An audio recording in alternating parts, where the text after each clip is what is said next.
Yo, how are you sickos on the internet? Welcome back. I'm MattPat, and on this series I am learning how to use Simscale to perform FEA on pretty much bicycles stuff.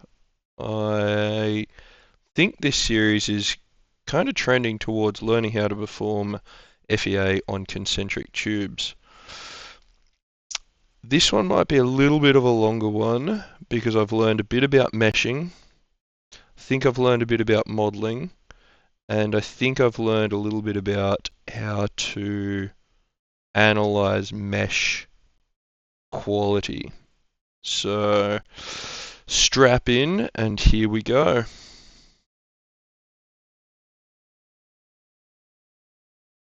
So recently I picked this up again and I started having a look at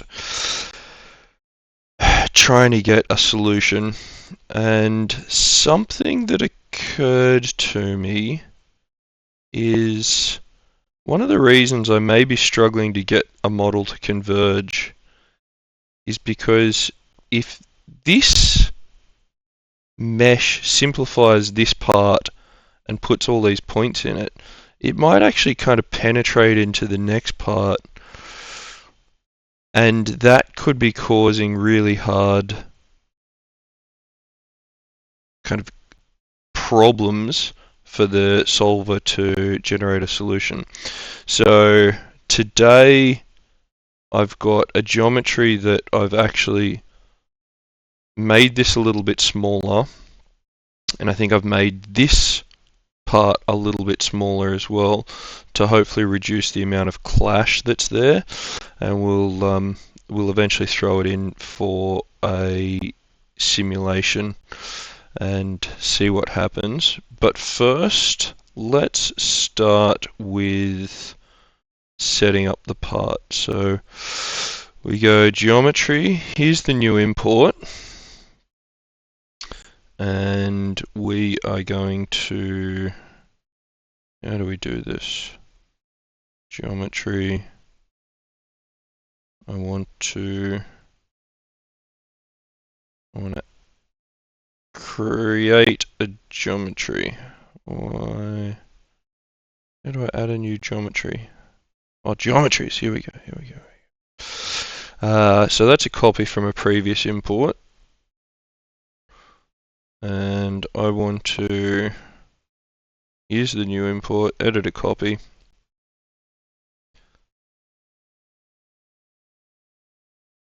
I think this is my new copy. Yeah, there we go. We're in the editor. Wonder if I can rename that while I'm here. Unsure. Anyway, so a couple of things that I've been doing is splitting the model for a more kind of less nodes makes the whole thing faster to solve. So let's hit split and we'll select all of those parts, and we can see here there's the slot, so we want to split that in the X direction. Looks good. We'll go apply.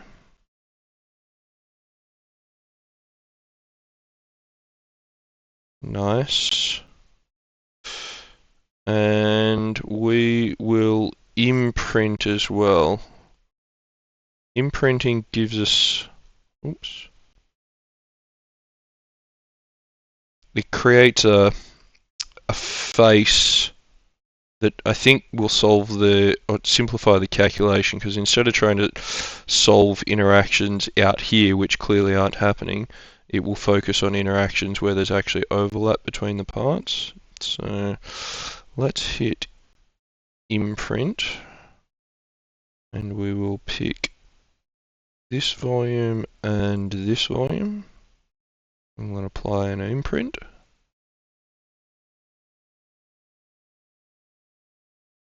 And we will imprint again. And we will pick this volume and this volume.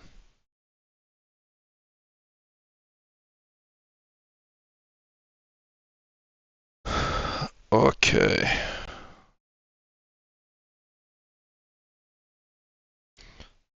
Think I've got that geometry set up now.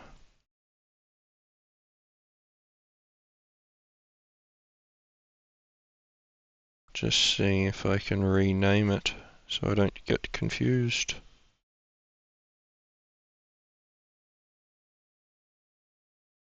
Oh well. Let's click save.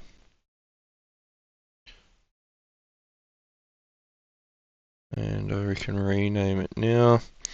Copy 2.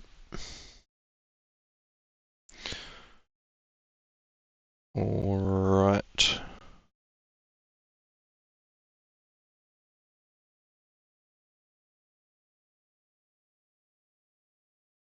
So I've got a static non-linear solution or simulation setup. So let's go to static non-linear. We'll choose our geometry. We want that to be copy 2.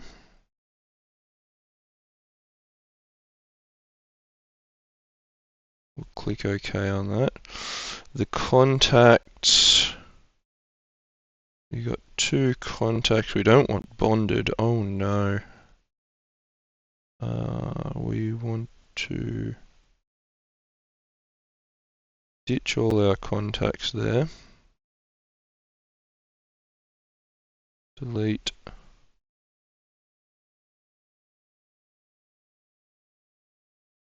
Delete. We'll add some physical contacts.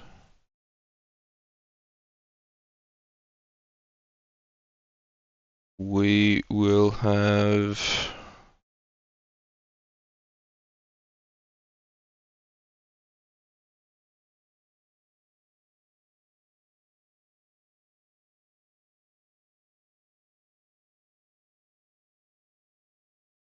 let's get rid of the seat post. In fact,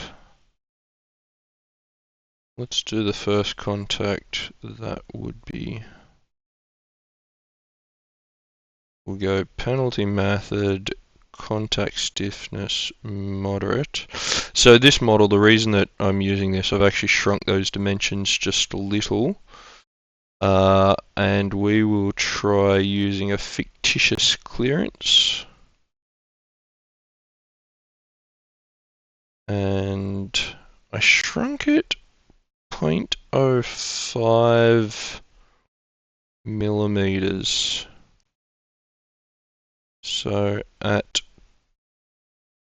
time 0, we want 0.05 millimeters.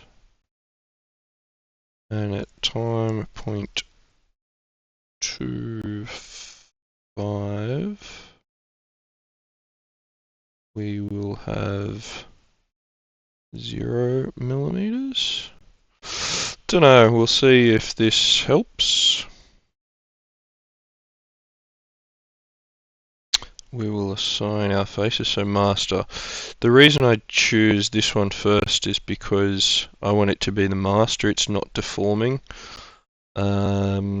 The slave will be the seat tube. I know this is kind of backwards to how a normal bike would be set up, but kind of, well, kind of. I figure the seat post will be, in this case it's just steel, so it's the strong bit. Anyway, I'm mostly interested to just learn how to do FEA. So there we go. That's why we did the imprinting, so that we've got an actual face to select. Let's Click OK. Add another one, physical contact. And this time we'll go moderate, fictitious clearance, yes. We'll do the same thing, we'll go millimeters. We want to go time at 0 seconds. We want a slave clearance of 0.05 millimeters. I'm not exactly sure how that'll work in a concentric tube, but the way fictitious clearance works is when there's a gap between the parts,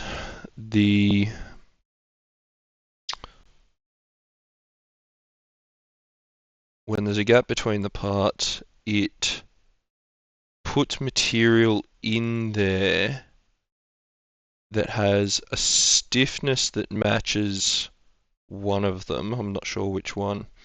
And then you can kind of make that material disappear over time. So it's not actually material, but it pretends like there is.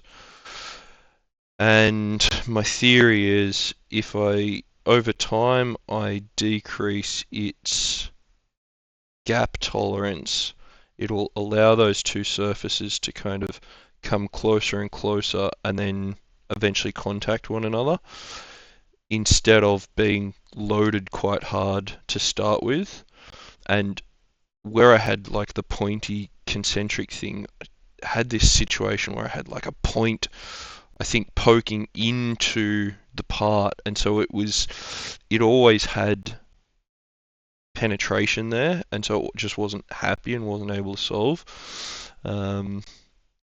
So we'll see.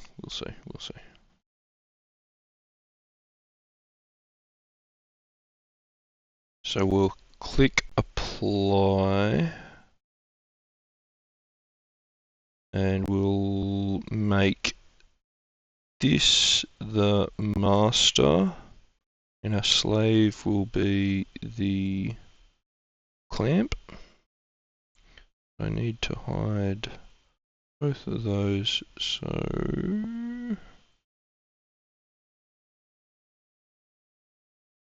I can get access to it. Okay. Yes. All right. Connectors. Do we have connectors? What are connectors? Oh no, we don't have connectors. Physical contacts, let's just check the basic setup. That looks alright.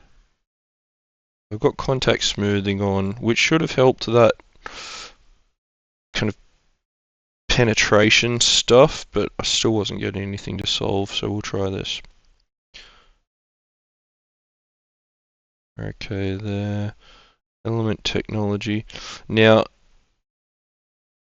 if you want to use a second order evaluation, which is where instead of having just one tetrahedron, it apparently puts extra nodes in the system, you need to have selected that here and mesh accordingly. So Simscale seems to build the model and then mesh at the end of your model setup so that the mesh is able to take into account all the contacts and whether you want it to be a first or second order system. So if you know you're going to want to perform a second order analysis, you'll need to have set it and mesh accordingly. It means you can't just go back and use a mesh that was first order in a second order system and vice versa. So we've got custom. Simscale also recommend a second order analysis is good for structural and particularly thin wall stuff. And this is only like 2 millimeters thick, which to me I consider thin wall.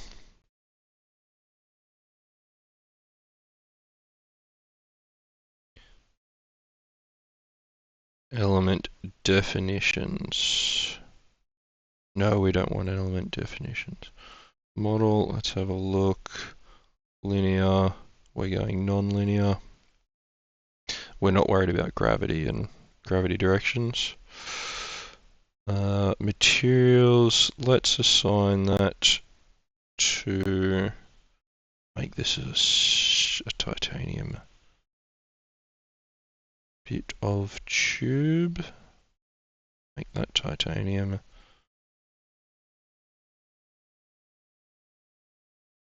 Make this seat post clamp fancy.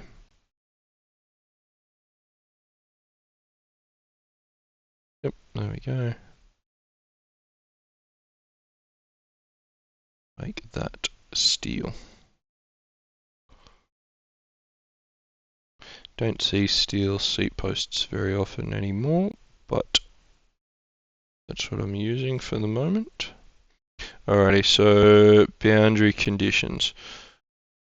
We don't have any initial conditions, boundary conditions. We've got a symmetry plane. So we got symmetry there, there, there, there, and there. Looks correct. We're going to do fixed support just on that face.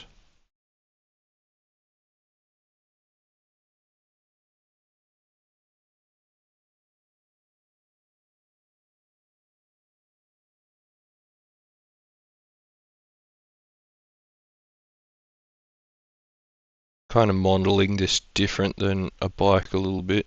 I'm essentially wanting to see if you don't put the seat post in very far and you twist the crap out of this, how much force does it take to destroy your seat post clamp?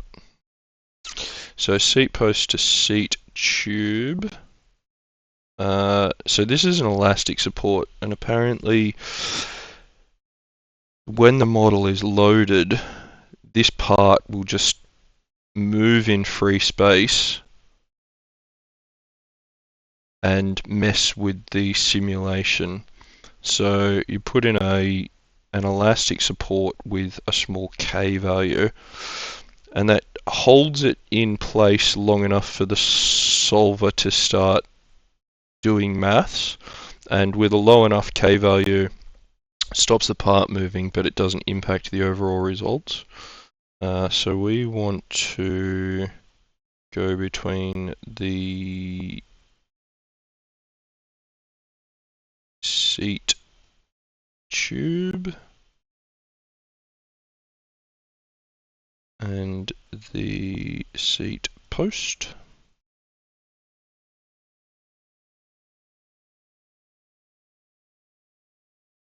And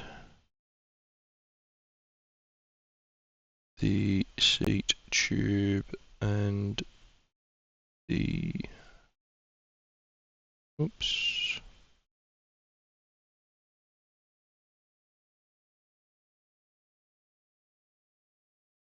clamp and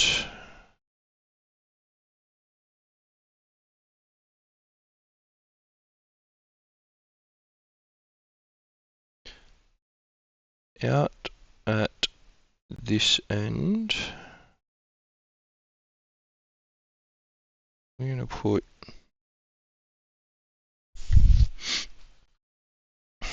half of my body weight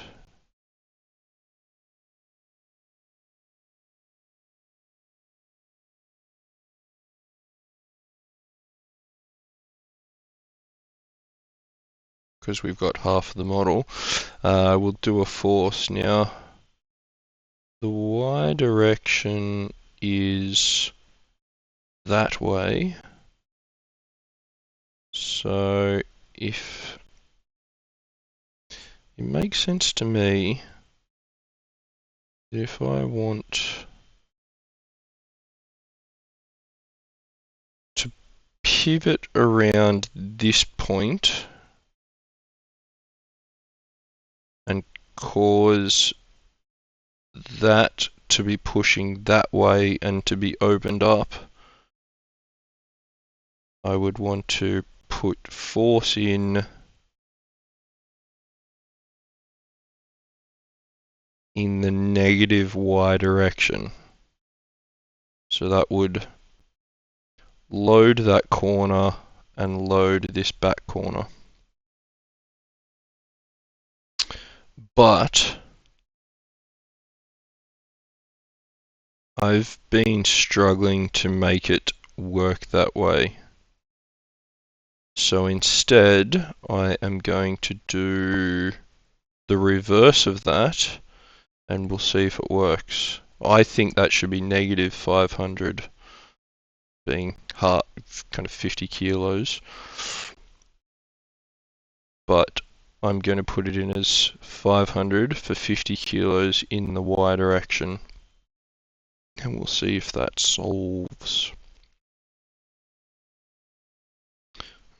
Okay, there's our force. Let's go to numerics. Oh, golly. Don't think we're going to do anything with numerics. Simulation control. Time step definition. Yeah, so let's do 0.2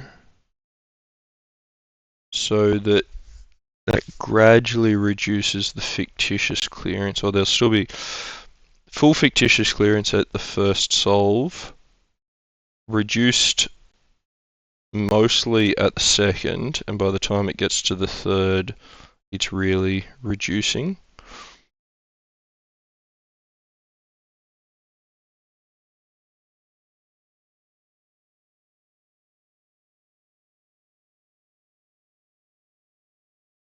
Not actually sure what this is doing. Right control definition. Not sure. Alright, so now we get to the mesh. And overall, we need a pretty, fewer nodes for a faster solve. So we've got 2.5 there, curvature automatic. We're going to run some refinements though. One of the refinements is, I worked out extrusion is working well to create layers through this here. In fact, so let's not do the extrusion for the moment. Let's just delete that. And let's just mesh this. So mesh 13, generate. That should be pretty quick. And while that's generating, let's actually add some refined mesh.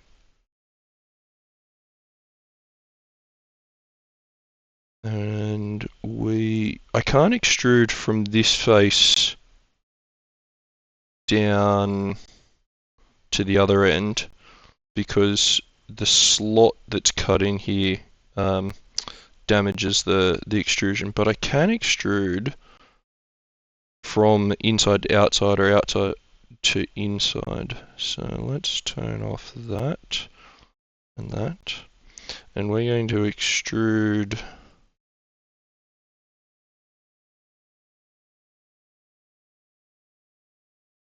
from here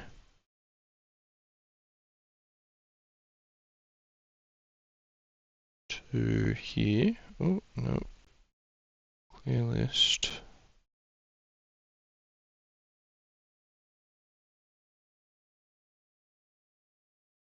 Clear list. Something's going wrong with that. Here we go.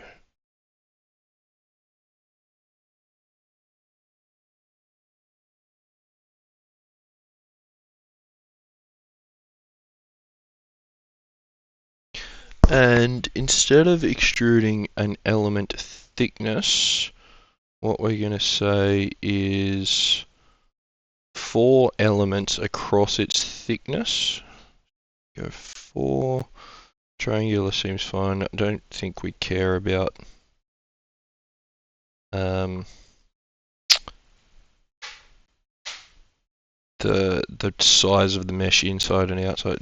Like, we might down in the contact area, but for the moment we're not going to bother with that. And the other refinement we might do is a volume refinement. This guy. And let's just crank that up a bit. We'll see what that comes in at. Now, in fact,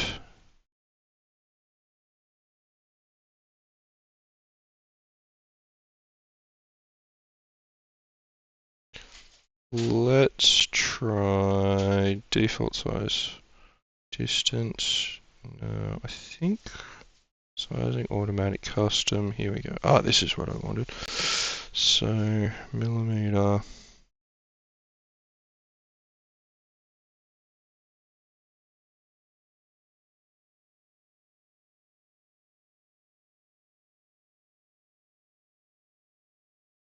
Let's do something like that. We'll see what that comes in with. Yes. Alright, now let's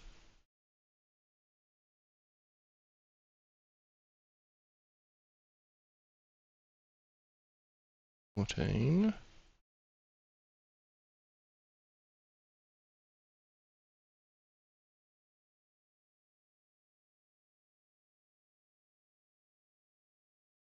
Oh no.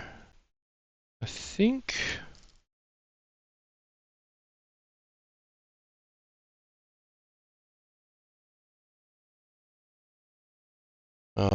I meant to duplicate and create that mesh. Oh well. Before I regenerate it, let's have a look here at its settings. Oh, not settings, its quality.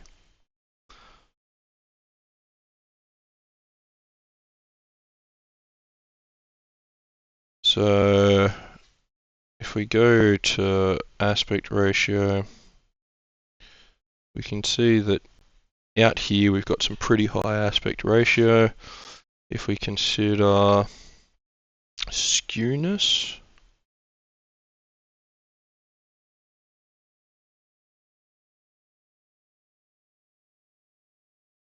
it's like out here, because it's thin, it's got some large cells that results in high skewness. So by adding that extrusion mesh, we should be able to fix that and get a higher quality mesh overall. In fact, mesh. So this mesh 13, which has been generated, it's got problems. It's unhappy. So now I've got these changes. Let's just send that to mesh and we will see what happens. Regenerate.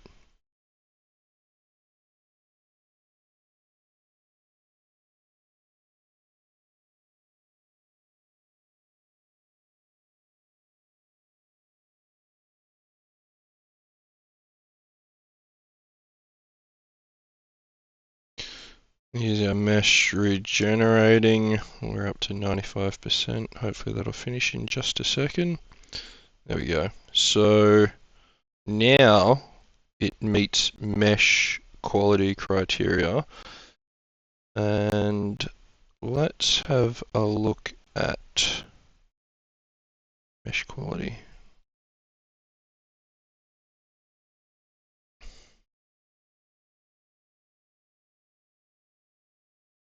One of the things that I've done is to see if improving the performance or kind of to try and get a solution, I started experimenting with increasing the nodes so that I got smaller lumps around the sides, and that actually seemed to start getting it to solve. So here we go. Let's have a look at aspect ratio now. So the ones that have worse aspect ratio are all actually up in here, not in the seat tube. Let's have a look at skewness. And skewness, here we go. So everything with bad skewness. We do still have a bit of skewness stuff going on. Those are right up the end there. Do we care? Don't know. Let's have a look at the mesh.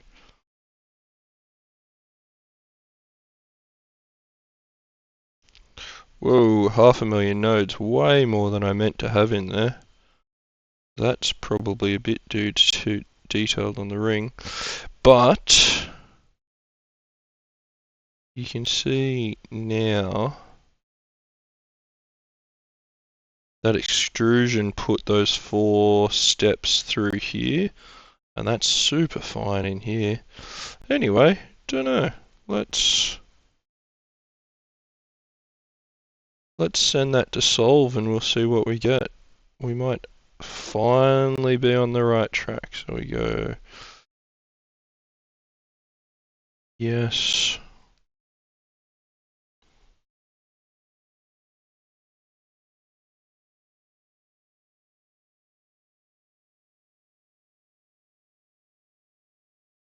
Yeah, it looks like up in this zone, it decreases the width of those cells, and so we should get good kind of contact relationship there. Simulation runs. Let's just go new.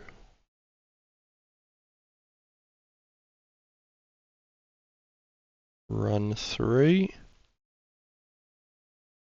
I'm only on a community plan here, and the way that works with Simscale is if I get a successful result, I don't get any numeric analysis, but at the moment I'm just trying to get this thing to solve, so that's absolutely fine. Start.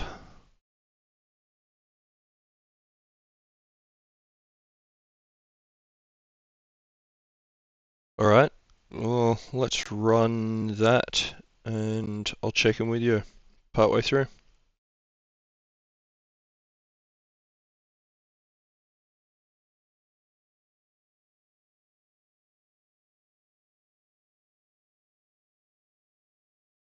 And there you have it.